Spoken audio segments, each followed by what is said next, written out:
Então, nesse vídeo, a gente vai estar abordando o capítulo 1 e 2 do livro de Mateus, que conta o nascimento do nosso Senhor. Então, se você tem aquele Novo Testamento aí na sua casa, uma Bíblia, que seja da sua mãe, da sua avó, de alguém, não importa se é a Bíblia assim, ou a Bíblia católica também, tá? Não importa. Ambas, e até aquele Novo Testamento também tem o livro de Mateus, e você pode acompanhar com a gente.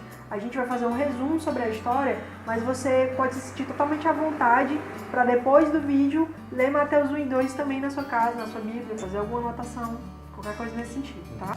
Mateus 1 e 2 vai retratar a história do nascimento de Jesus, como o Elcio falou. No começo, como todos sabem, vai falar sobre que Maria era uma virgem e ela recebeu a visita de um anjo que informou a ela que ela ficaria grávida do Espírito Santo e que ela teria um menino que se chamaria Jesus. E você imagine o quanto difícil era, porque Maria estava noiva de José e, óbvio, eles não tinham relações sexuais. E mesmo assim, o anjo tinha dito para ela que através do Espírito Santo ela engravidaria de Jesus.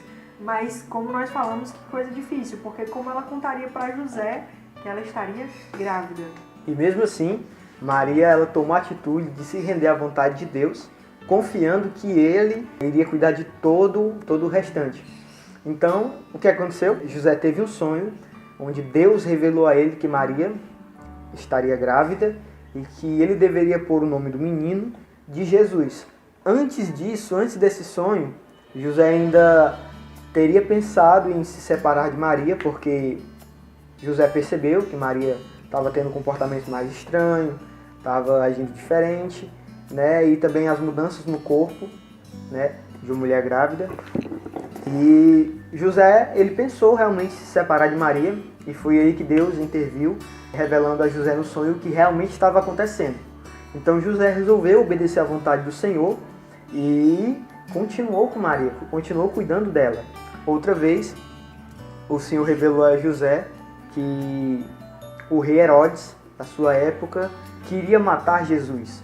E o rei Herodes queria matar Jesus porque reis magos teriam saído do Oriente e se achegaram a Herodes perguntando pelo Messias. E isso aconteceu porque esses reis magos haviam visto uma estrela no céu que indicaria a chegada do Messias à Terra. E como eles não sabiam onde encontrar o Messias, eles foram ao rei Herodes.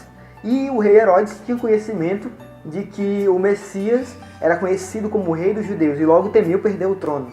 Então o que é que aconteceu? O rei Herodes falou para os magos continuarem procurando, e que quando eles achassem Jesus, eles retornassem e informassem o rei Herodes aonde Jesus estava para ele ir adorá-lo. Mas a real intenção do coração do rei Herodes era matar Jesus. Então os magos foram visitar Jesus. Encontraram a casa e ofereceram ouro, incenso e mirra, como talvez você até já conheça a história. Mas aí eles tiveram sonhos naquela noite, antes de retornar, que dizia que eles não podiam voltar para lá porque realmente Herodes queria matar o menino Jesus. Então, os magos fugiram de Herodes. E isso foi a vontade de Deus. O rei Herodes, quando soube que os magos haviam fugido, ele quis no seu coração encontrar Jesus para matar Jesus. E como o rei Herodes não sabia onde ele estava, a ordem de Herodes foi: matem todos os meninos que têm menos de 2 anos. E foi isso que os soldados fizeram.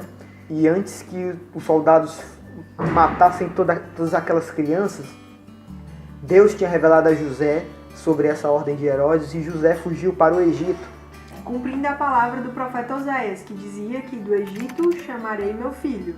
Então, José ele passou um período no Egito, e logo após a morte de Herodes, um anjo também chegou a José através de um sonho e o revelou que Herodes tinha morrido e que ele poderia voltar para Israel.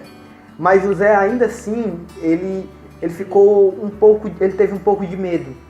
E em vez de ir para Nazaré, para Belém. Em vez de voltar para Belém, ele foi para Nazaré.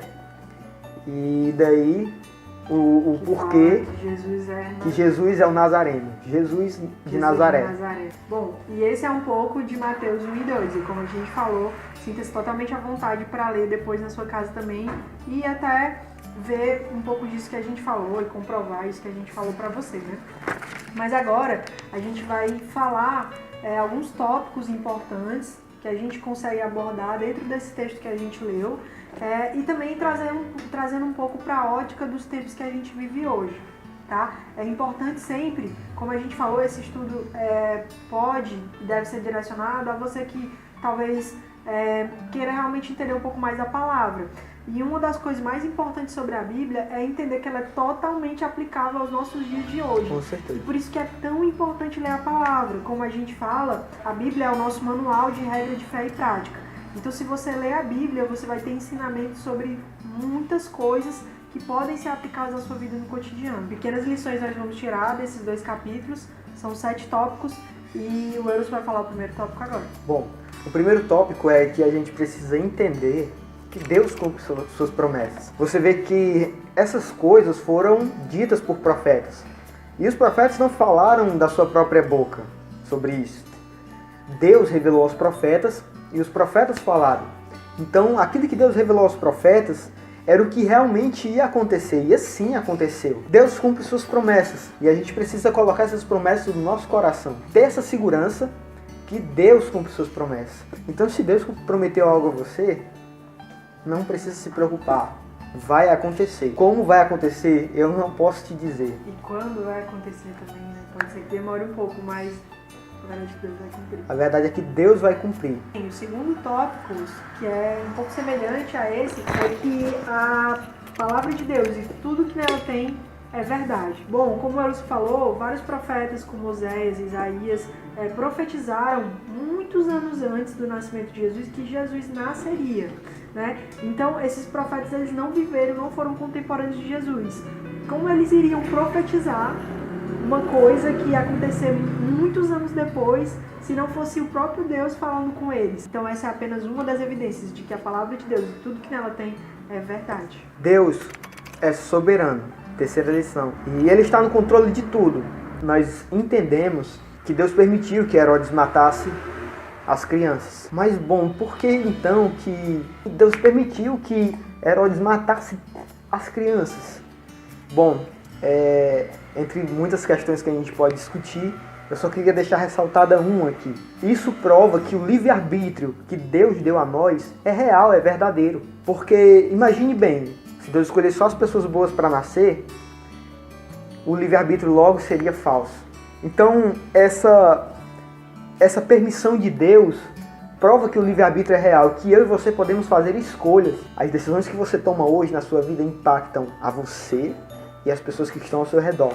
O quarto tópico é que Deus ele se comunica com o homem. É tremendo ver como Deus, através de anjos e através de sonhos, falou com José, falou com Maria, falou com os reis magos. Então, é completamente aplicável, gente. Deus ele fala conosco. Deus ele pode falar com você através de louvores, através de vídeos como esse ou outros vídeos, através da oração, através de outras pessoas que podem chegar para você e falar algo de Deus para sua vida. Então Deus ele se comunica conosco, ele se comunica com você. Outro tópico importante é Deus sabe de tudo. Então, por mais que José não soubesse de que Herodes queria matar aquelas crianças, Deus já sabia. Por mais que José também não soubesse quando o rei Herodes ia morrer, Deus já sabia. O sexto ponto é algo bastante interessante de nós refletirmos e pensarmos sobre isso.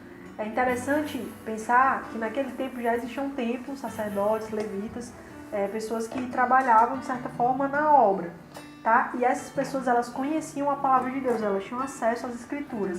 Então elas sabiam aquilo que, como nós falamos, Oséias, Isaías e outros profetas messiânicos tinham falado, porque elas realmente tinham conhecimento da palavra, elas liam a palavra. Mas por que então, que diferente da atitude dos reis magos, esses sacerdotes e levitas não foram procurar Jesus? Então a reflexão que fica aqui é: será que é possível eu conhecer a palavra? Renato, eu estou insistindo muito para eu ler a Bíblia, mas será que só ler a Bíblia é realmente o suficiente? Será que é possível alguém ler a Bíblia várias vezes, do começo ao fim, de Gênesis e Apocalipse, e não ter intimidade com Deus, e não aplicar no seu cotidiano, e não tomar atitudes? É completamente possível. É como você ler um livro de nutrição, por exemplo, que vai ter ali recomendações para que você tenha uma vida mais saudável, e você simplesmente ler e conhecer todas as teorias, todas as coisas que estão ali, todos os ensinamentos, e não aplicar na sua vida. Você simplesmente comer tudo que você quiser comer.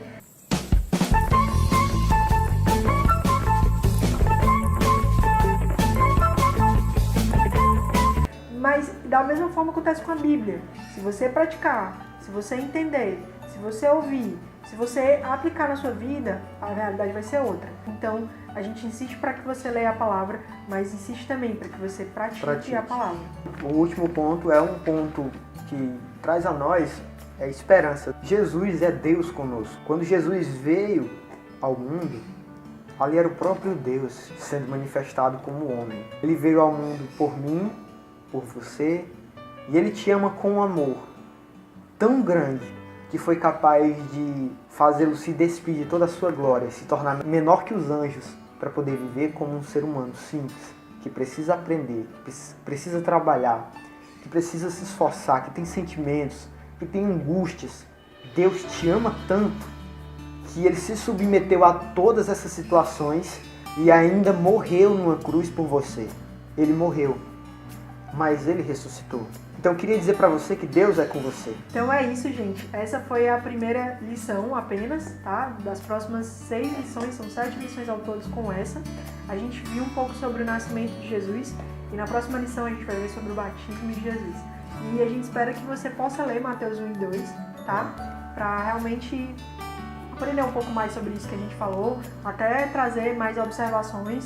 Isso aqui é um pouco da nossa visão, um pouco daquilo que a gente conseguiu extrair desse capítulo, também guiado pelo livro que a gente falou que a gente está seguindo aqui. Mas se você tiver alguma observação, alguma coisa para comentar, deixa aí nos comentários. Vamos crescer juntos, aqui a intenção é compartilhar a palavra de Deus juntos e crescermos realmente. Até a próxima lição.